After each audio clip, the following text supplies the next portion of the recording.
Jai Hind everyone, myself Geeta Patel, back with new chapter number 1 of Unit 5, Brave Hearts, a homage to our brave soldiers.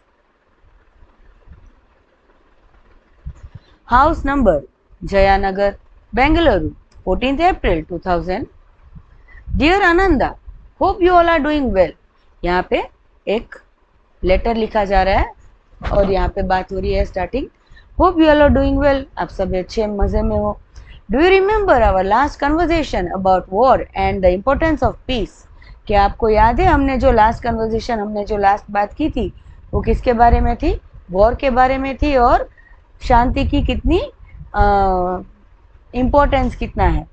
We talked about how India had to struggle for its independence from the British for many centuries.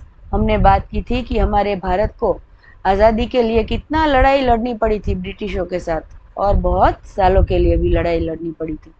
Post independence, our country has had to fight several wars to protect its borders, territorial integrity, and its people.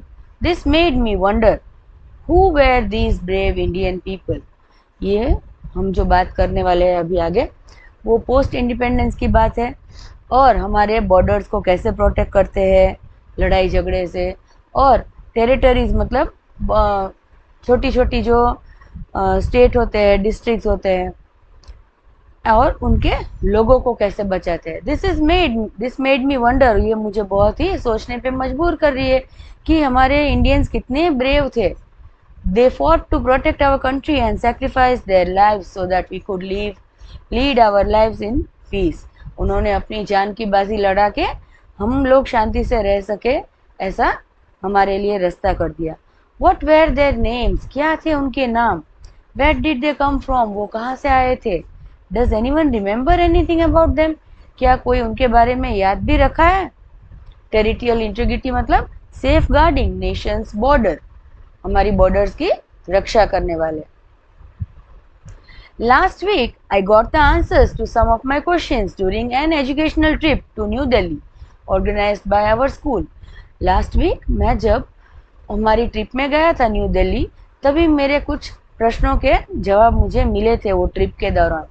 You may recall, I was looking forward to this trip and our visit to many places of historical and educational significance. मैं इस trip को बहुत ही यादगार रखूँगा और मैं उसके आगे देखना भी चाहता था कि इस ट्रिप में क्या क्या मैं जान पाऊँगा हिस्टोरिकल और educational related. I learn several new interesting things and I am excited to share them with you. मैंने बहुत सारी चीज़ें पढ़ी और मैं बहुत ही उत्साहित हूँ आपके साथ शेयर करने के लिए. Let me begin by asking you to guess the name of the monument that I found most inspiring. मैं आपको पूछना चाहती हूँ कि क्या मॉन्यूमेंट देखा होगा मैंने सबसे पहले. Let's see if you can guess. क्या आप गेस कर पाते हो?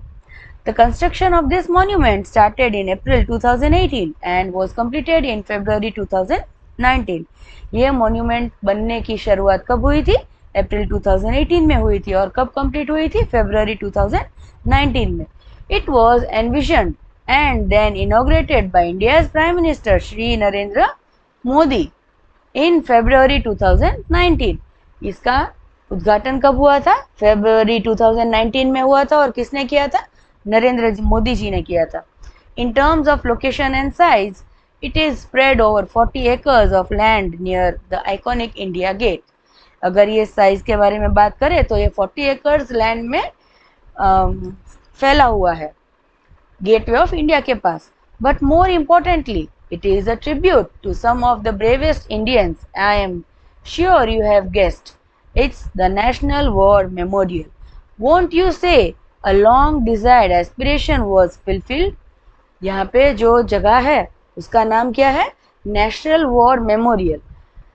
और ये जो जगह है वो बहुत ही एस्पिरेशन से फुलफिल्ड है. और इस पे क्या है? इसके जो दीवार है उसके ऊपर वॉरियर्स के नाम लिखे हुए हैं हर एक ईंट पे. Our visit to the National War Memorial began with our teacher explaining that even after independence, India has had to fight many wars to protect herself. India Bharat को अपने अपनी जीत के लिए बहुत सारी लड़ाई लड़नी पड़ी फ्रीडम मिलने के बाद भी. And the freedom and the security we enjoy today is because of many brave men and woman who have served in Indian Armed Force over decades. जिन लोगों ने हमारे भारत की रक्षा के लिए जान दे दी है और जिन्होंने अपने भारत के लिए सेवा की है, आर्म फोर्स में सेवा की है बहुत सालों तक. Sadly, she said, war always takes its toll, and therefore many brave soldiers have had to sacrifice their lives for the country even after our independence in 1947. यहाँ पे बात हो रही है कि लड़ाई जो होती है, वॉर्स जो होते हैं, उसमें बलिदान तो देना ही पड़ता है हर एक सोल्जर सिपाही को. और 1947 में हमको इंडिपेंडेंस मिलने के बाद भी बहुत सारी लड़ाई होती रहती थी. आइकॉनिक मतलब सेलिब्रेटेड, ट्रिब्यूट मतलब showing respect, gratitude. This is what makes monument like the National War Memorial extremely important so that we should never forget the cost of freedom. ये नेशनल वॉर मेमोरियल जो monument है वो हमें हर बार याद दिलाता है कि हमें कभी भी इन फ्रीडम फाइटर्स को भूलना नहीं चाहिए. We are aware always of the pain and horrors of the war. We have learned that each brick in the memorial is called a tablet. यहाँ पे जो मेमोरियल बना हुआ है, जो ब्रिक्स से, उसको एक टैबलेट कहा जाता है और एक एक टैबलेट के अंदर सोल्जर्स के नाम लिखे हैं जिन्होंने लड़ाई में अपनी जान कुर्बान की थी. And made the supreme sacrifice in different wars from 1947 till date. 1947 से अब तक जितने भी बहादुर सिपाही थे उनके नाम लिखे हुए हैं, including the Indo China conflict of 1962, the Indo पाक war in 1965, 1971 and the Kargil war in 1999. There are 29,000 tablets on which more than 26,000 names of fallen soldiers have been etched. यहाँ पे हर एक ब्रिक पे इतने सोल्जर्स के नाम लिखे हुए हैं. एच मतलब एनग्रेव्ड, उस पे ड्रॉ किए गए हैं. It was heartening to know that our government has recognized the sacrifice of brave soldiers.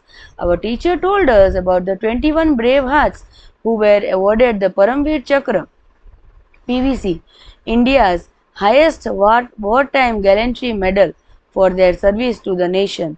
यहाँ पे उनके टीचर उनको बोल रही है कि परमवीर चक्र दिया गया है कुछ ब्रेव सोल्जर्स को, जिसको अवार्ड में बड़ा नाम दिया जाता है, गैलेंट्री मेडल बोलते हैं उसको, और उनका जो सेवा थी नेशन के प्रति. She also told us about Mahavir चक्र, कीर्ति चक्र, वीर चक्र एंड शौर्य चक्र. उन्होंने हमें इन सारे अवार्ड्स के बारे में भी बात की. कौन कौन से? महावीर चक्र, कीर्ति चक्र, वीर चक्र, शौर्य चक्र. गैलेंट्री मतलब exceptional courage specially in battle, अलग तरीके का बहादुरपन. Major Somnath Sharma was posthumously awarded India's first PVC in the Battle of Badgam in 1947. Paramvir Chakra. उनके डेथ के बाद जो अवार्ड्स दिए जाते हैं उसको बोला जाता है posthumously after death. Later, some more PVCs were awarded for the exceptional gallantry during the India-China conflict of 1962 and India-Pakistan War of 1965. Besides a PVC, Paramveer Chakra was also awarded for service during the UN peacekeeping operations in Congo. यहाँ पे बोला जा रहा है कि India Pakistan war 1965 में जब हुआ था, तभी भी जिन लोगों ने बलिदान दिया था उन लोगों को भी अवार्ड्स दिए गए हैं और कांग्रेट्स किया है. In the 1971 war some of the heroes who were awarded Paramvir Chakra, मतलब उनके बलिदान के बाद जिन लोगों को दिया गया है, include lance Naik Albert Ekka, flying officer Nirmaljit Singh, second lieutenant Arun Khetrapal, and major Hoshiyar Singh some navy personal. ये कुछ नेवी लोग हैं। नेवी लोग मतलब जो जेट प्लेन्स चलाते हैं फाइट के दौरान, जब एयर में जब फाइट होती है, उन उन लोगों के नाम है नेवी में। Sorry, thank you.